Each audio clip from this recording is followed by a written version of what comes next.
En muchos clubes se suele trabajar muy mal el tema de la preparación del jugador físicamente para lo que es el partido.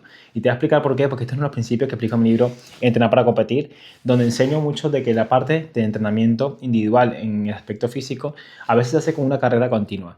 Esto significa que muchos entrenadores te ponen a correr de manera continua, a lo mejor durante 30 minutos haciendo carrera, y se olvidan de que el fútbol no es así. De hecho, en el fútbol formativo tiene que haber muchísimo contacto con balón, tiene que ser todo con balón y que la preparación sea directamente con balón. Los jugadores ya no trabajan por su cuenta afuera, entonces tenemos que darle muchos estímulos de balón compartido. Pero más allá de eso, hablo de la parte de la preparación, de correr por correr y no entender lo que realmente funciona. Una de las cosas que explico en el libro es que ese entrenamiento, por ejemplo, de correr, del trote, todos esos trabajos que se hacen y se alargan muchísimo en el entrenamiento, que los entrenadores creen que eso trabaja la resistencia, realmente se equivocan. ¿Por qué? Porque si yo corro de manera continua, imaginemos, yo me pongo a trabajar todos los días a entrenar durante una hora el correr de manera continua, una hora el trote, ¿no? Más o menos un ritmo, más o menos medio, ¿no? ¿Qué pasa? Yo voy a acostumbrar a mi cuerpo y a lo mejor gano resistencia para ese trabajo específico que es correr durante una hora y a lo mejor podría mejorar la parte de la resistencia un poco de manera general. Pero en el fútbol esto no es así. Una cosa que enseño en el libro es que básicamente en el fútbol se tienen que manejar otros estímulos muy diferentes que simplemente el trote. Aún hay muchos entrenadores que cometen los errores de poner a los jugadores a trotar y a correr durante un tiempo muy largo, cuando realmente eso no ayuda para mucho más de lo que quieren. Porque si tú en un partido de fútbol realmente ¿qué tienes que hacer? Tienes que correr, tienes que frenar, tienes que trotar, tienes que hacer salto, tienes que hacer arrancada, frenada, giro. Todo esto son estímulos muy diferentes a lo que haces a lo mejor corriendo durante un tiempo a una misma velocidad, a un mismo ritmo. Entonces esto no es real. Esto no se puede llevar al partido. Un jugador tiene que aprender a trabajar en función de ¿qué? En función de lo que ve en el partido. Si en un partido tienes estímulo de salto, frenada, carrera, giro y demás, tengo que preparar a mi cuerpo, a mis músculos para esos estímulos. Por eso es que muchos entrenadores cuando están corriendo, le mandan a correr, a entrenar a los jugadores durante mucho tiempo, creen que trabajan la física y creen que están trabajando muy bien esos aspectos físicos y por supuesto que ayudamos un poco a la preparación física de la resistencia, pero la resistencia adaptada a lo que son esfuerzos de frenada y arrancada es muy diferente. Tendré que trabajar también esos intervalos de velocidades, de frenada, porque entonces tendré que preparar el cuerpo para exactamente lo que va a vivir. Y esto pasa exactamente lo mismo en todas las áreas. Imagino también la parte técnica, en la parte táctica. No les enseñan a los jugadores a pensar. Entonces lo que hacemos es tener una información, que es lo que replicamos, pero no nos vale para ciertas cosas. Entonces esto no beneficia al jugador, porque entonces de por sí ya trabajas o entrenas 2 o 3 días a semana y como jugador encima te ponen a correr. Y ahora no quiero que pienses, bueno, es que esto que estás haciendo entrenador es muy malo. No, es entender también que tú deberías tener otros estímulos, porque dentro del campo de fútbol a veces los entrenadores se equivocan porque no lo saben, porque no lo aprendieron o porque lo aprendieron así como te lo están enseñando. Si tú quieres modificar este patrón y esta rutina, tienes que entender cómo se juega en el fútbol.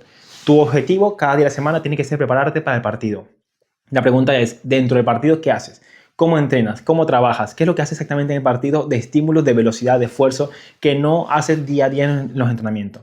A lo mejor sencillamente entrenas 2 o 3 días y entrenas a un ritmo muy bajo, tendrás que competir a un ritmo muy alto, pero a nivel de compensación física no estás preparado. O a lo mejor no puedes hacer ciertos esfuerzos de una manera prolongada, ¿no? En el tiempo. Y déjame saber en los comentarios si también sientes que esto te pasa a ti, que a lo mejor te cansas muy rápido en los partidos, pero en los entrenamientos hay algo que no estás entrenando correctamente. Y quiero aclarar que yo no soy especialista en la parte física, de hecho en este libro enseño mucho más a nivel de entendimiento del juego, lo que el jugador tiene que aprender, pero esto es sencillamente algo lógico, que muchas veces no es tan lógico en el mundo formativo y genera que el jugador aprenda a adaptarse a los estímulos de carrera, pero no al estímulo real. Cuando los entrenadores ya trabajan algo muy específico que nos lleva a la transferencia real, eso genera un cambio. Lo mismo que en un partido, cuando les exijan un entrenamiento a los jugadores a trabajar una velocidad, a un ritmo, a esforzarse, a hacer algo mucho mayor o los entrenadores lo contrario, que a lo mejor dejan que jueguen con una pelota pero no les están corrigiendo, no les están exigiendo, entonces esto genera que el jugador se acostumbre y se adapte a un tipo de entrenamiento, pero luego en el rendimiento quiere el jugador hacer algo mucho más. Luego ahí vienen las molestias, las lesiones, los jugadores que no están preparados, que no aguantan los partidos porque no has trabajado correctamente y seguramente tú como jugador encima no trabajas por tu cuenta, por lo tanto estás en desventaja. Así que básicamente con este vídeo quiero hacerte entender que en los clubes hay muchas carencias de muchas cosas, producto de que los entrenadores pues a lo mejor no viven de esto, porque obviamente no pueden vivir de fútbol porque se paga también muy mal, hay muchas cosas detrás que también hay que entender y a partir de aquí tú tienes que prepararte para lo que vas a vivir, pero tendrás que pensar cómo se juega, exactamente qué es lo que pasa en un partido. Entonces muchos jugadores entrenan inclusive sus habilidades técnicas a una velocidad que tampoco es real. Pues lo mismo pasa, si la preparación física se trabaja mal,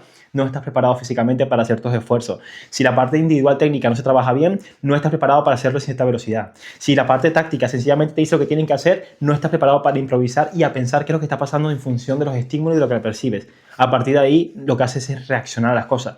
Entonces, la preparación en los clubes tiene muchas carencias porque no se puede trabajar correctamente, ya que los días son muy pocos por el sistema, por la estructura de los clubes, y al mismo tiempo porque los entrenadores muchos no están preparados. Y esto se une al mal pago que tienen los entrenadores. Por lo tanto, si le pagara muy bien, habría más entrenadores preparados, más entrenadores queriendo crecer en esta área. A partir de aquí, ¿qué vas a hacer tú como jugador? ¿Qué vas a hacer tú como padre que quieras ayudar a tu hijo? O si estás compitiendo en buen rendimiento, en buen nivel, la pregunta es qué estás haciendo cada día que se asemeja al partido y que realmente te permita sacar un beneficio a nivel físico, a nivel técnico, a nivel táctico, de entender las cosas. Esto es algo que nos enseña, y luego veo muchísimos jugadores frustrados por el tema de la confianza, porque sienten que a lo mejor no rinden como quisieran, que sienten que las cosas no les salen, cuando realmente no se están preparando muy bien. La confianza viene de hacer muchas cosas y hacerlas de manera correcta, porque solamente si yo hago algo bien y lo puedo replicar en el partido, tendré más confianza porque no tendré que pensar en cómo hacerlo. En cambio, si lo hago mal y luego en el partido me cuesta, me canso muy rápido, no oxigeno bien y me cuesta tomar decisiones, entonces no es que no tengas confianza en el partido, es que no has trabajado correctamente y ya llegas al partido con una forma muy mala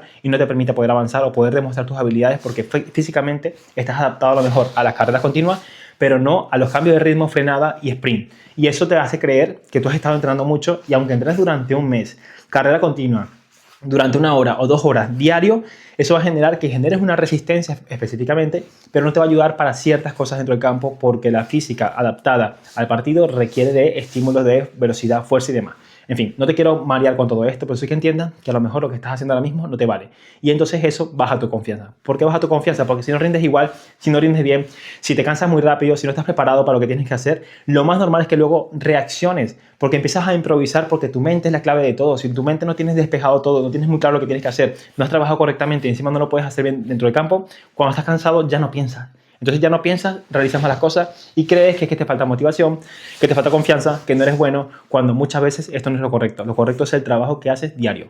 Si quieres entender esto de manera mucho más específica, tengo un vídeo completo para ti donde vas a entender exactamente 5 motivos por los cuales la confianza baja, pero no tiene que ver con la parte de motivación, tiene que ver con la parte del trabajo también y de entender muchas cosas de nosotros. A partir de aquí vas a poder cambiarlo. Aquí debajo vas a tener toda la información si realmente quieres avanzar en este mundo del fútbol, si te gustaría saber muchas cosas que te van a generar confianza y seguridad, y a partir de aquí lo puedas implementar. Y quiero aclararte que yo no soy especialista en preparación física, pero soy una persona que piensa lo que hace, piensa lo que pasa. A partir de aquí mi especialidad tiene que ver mucho más con el jugador, tiene que aprender a entender lo que está haciendo dentro del campo, aprender a trabajar correctamente y a cómo aumentar la confianza trabajando en la mentalidad, que son dos áreas diferentes, pero también se asemejan, tienen mucha parte igual, porque si no trabajas bien, si no entiendes el juego, si no entiendes lo que estás haciendo, si no analizas lo que está pasando, lo más normal es que improvises. Entonces vas a tener menos tiempo para hacer cosas dentro del campo y eso te va a hacer creer que a lo mejor no eres bueno, cuando lo que no eres bueno es moviéndote para generar un segundo de ventaja para que luego puedas demostrar tus habilidades o tener más tiempo para pensar. Esto es entender el juego, eso es entender lo que estamos haciendo. Por eso sé que esta clase completa que he hecho para ti te va a encantar. Aquí debajo tienes toda la información y nos vemos dentro.